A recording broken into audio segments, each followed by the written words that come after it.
Assalamualaikum warahmatullahi wabarakatuh. Perkenalkan, nama saya Rizka Hedisa, NIM 210535179 dari Pendidikan Ekonomi. Baiklah, saya akan menjelaskan tentang materi pendidikan dan kesehatan dalam pembangunan ekonomi. Pendidikan dan kesehatan memainkan peran krusial dalam pembangunan ekonomi. Keduanya saling terkait dan saling mempengaruhi dalam menciptakan pertumbuhan ekonomi yang berkelanjutan. Berikut adalah beberapa cara di mana pendidikan dan kesehatan berkontribusi terhadap pembangunan ekonomi. Yang pertama ada pendidikan. A. Meningkatkan kualitas sumber daya manusia. Pendidikan yang berkualitas meningkatkan keterampilan pengetahuan dan kapasitas manusia. Tenaga kerja yang terdidik cenderung lebih produktif dan inovatif yang mendorong pertumbuhan ekonomi.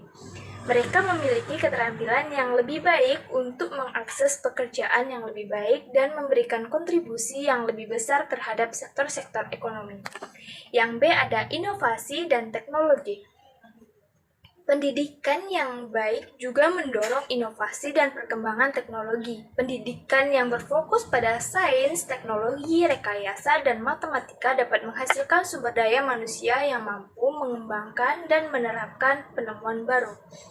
Inovasi dan teknologi yang baru berperan penting dalam pertumbuhan ekonomi jangka panjang.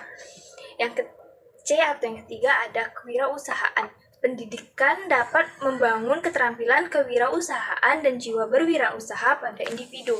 Ini mendorong munculnya pengusaha dan pemimpin bisnis yang dapat menciptakan lapangan pekerjaan, mengerjakan sektor swasta, dan mendorong pertumbuhan ekonomi. Yang kedua ada peran pendidikan. Yang A ada tenaga kerja yang sehat dan produktif. Kesehatan yang baik pada individu dan populasi umum mempengaruhi produktivitas tenaga kerja. Jika masyarakat sehat, mereka memiliki tingkat kehadiran yang lebih tinggi di tempat kerja, tingkat energi yang lebih baik, dan lebih sedikit absen karena penyakit. Hal ini berdampak positif pada produktivitas dan efisiensi ekonomi. Yang B ada pengurangan biaya perawatan kesehatan.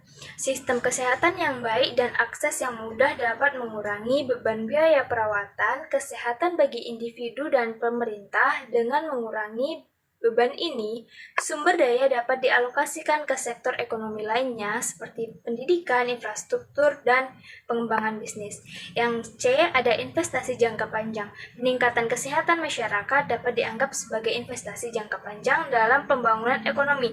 Dengan mengurangi angka kesakitan dan kematian, populasi yang lebih sehat cenderung memiliki harapan hidup yang lebih lama dan kualitas hidup yang lebih baik.